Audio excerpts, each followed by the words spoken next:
Alors, je dois vous faire une confidence.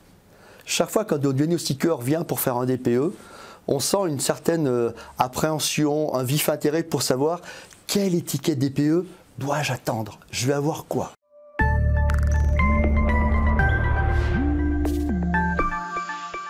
Alors bien sûr, tout le monde voudrait avoir des A ou des B, mais il faut être raisonnable. Et il faut savoir que votre logement va avoir une étiquette qui correspond fondamentalement à la réalité, à ce qu'il est.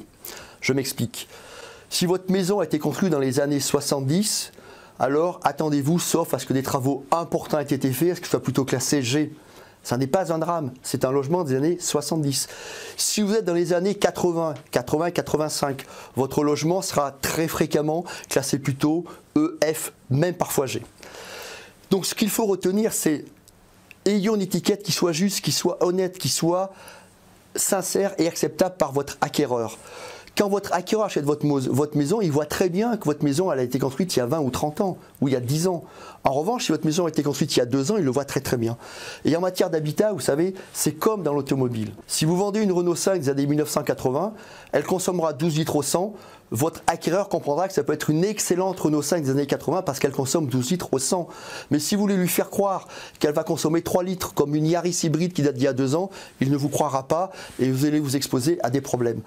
Donc il faut juste contextualiser le résultat. Une maison qui a une consommation énergétique élevée, qui a de l'ancienneté, c'est pas un drame. C'est le cas de tous les logements qui ont cet âge-là. Donc ça ne déprécie pas véritablement votre bien par rapport à des biens de même âge. Inversement, si votre logement est récent, alors vous devez attendre une étiquette performante et c'est ce que vous avez dû attendre normalement de votre constructeur. Vous voyez, en matière de DPE, il faut de la sincérité, il faut de la compétence. C'est essentiel pour lutter contre le réchauffement climatique. Le DPE, c'est la base de tout. Et vraiment, j'insiste, contextualisez et faites confiance à votre diagnostiqueur.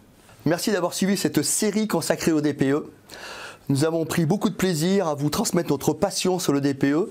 C'est parfois compliqué, on a voulu partager avec vous les clés, quelques éléments techniques. C'est le diagnostic qui nous donne le plus de plaisir parce que nous savons que c'est le plus utile, parce qu'il correspond à un enjeu fondamental, lutter contre le réchauffement climatique. Le DPE n'est donc pas un aboutissement, c'est le début d'un dialogue entre vous et nous les diagnostiqueurs, entre vous et les artisans qui demain feront les travaux dans votre logement. Nous sommes habités par cette idée-là, le DPE c'est essentiel et je vous donne rendez-vous dans notre prochaine série qui sera consacrée à, ça vous le saurez dans le prochain épisode, le DPE. C'est fondamental pour la planète.